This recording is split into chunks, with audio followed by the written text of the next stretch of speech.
dog fooding is an interesting one. I was going to just talk about something we're trying to do is harvest more value from our dog food. Yeah. Okay, well, let's talk about that. Okay, so dog fooding is a verb, a shortened verb from the phrase eat your own dog food. Right.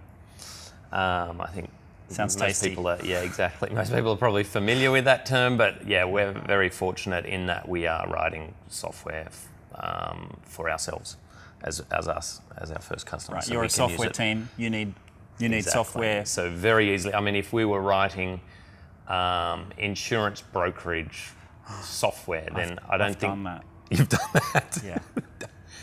Suboptimal. Did you eat your own dog food? To a degree, we needed a bit of help from people who knew what insurance was, things like that. Yep. Underwriters. Actuaries. Yeah.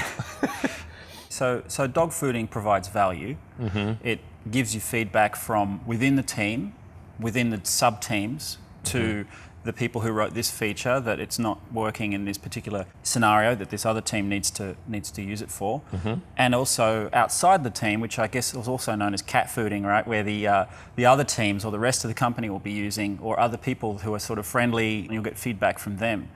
So how do you see the value of dog fooding and the handoff from automated testing into internal testing towards the sort of shipping it to people? And it's supposed to work. Maybe it's beta or something. Yeah, that's right. I mean, that's super important, I think, that dog fooding and that handoff. And we call it soak time sometimes, where we like to get it onto dog food and we set ourselves a milestone, so a minimum of a week, say, for a feature, depending on how risky the change is, before we will release it to customers. And we say, let's get it on there for a week and monitor it. And if we get no negative feedback, we get no errors, then we're ready to roll it out to the public. Right. But until then, if we can't get a week, then we're not going to release. Right. And so how often do you release to customers? So we're releasing at the moment approximately every 5 weeks. Okay, so that's 5 weeks, and then there's a new version to download. Yeah, that's right. And that new version has a different number and has release notes, and there's some sort of attractive new reason to buy, something like that. Yeah. Yeah. Okay. Or it need not be some huge attractive thing, but it's at least 4 weeks or 5 weeks of work of customer value. Yeah. So you've got the different tiers of kind of quality, I guess, quality and engineering process, the sort of development in a loop where developers are writing the software. Then outside that, you've got the sorts of integrations within the team and the cross teams and those automated tests that we talked about earlier. The dog fooding we just talked about now. Then there's other levels of deployment, or I guess packaging and quality assurance, quality assistance. We'll be talking about that with some of the QA specialists. Awesome. Yeah, they're very important parts of the process, actually. So how does that whole stream work? Obviously, any part of that can indicate a failure, and then that requires some kind of return to the drawing board or some bug fixing. Yep.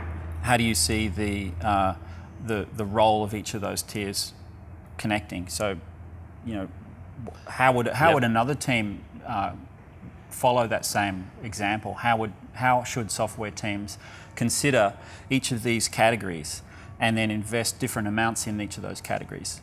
I mean, personally, I'm a big fan of automated tests, but we talked about how potentially there are limits to what you want to automate. I mean, you don't necessarily get the same value of automating every single edge case for a full functional test because they take so long to execute. Yep.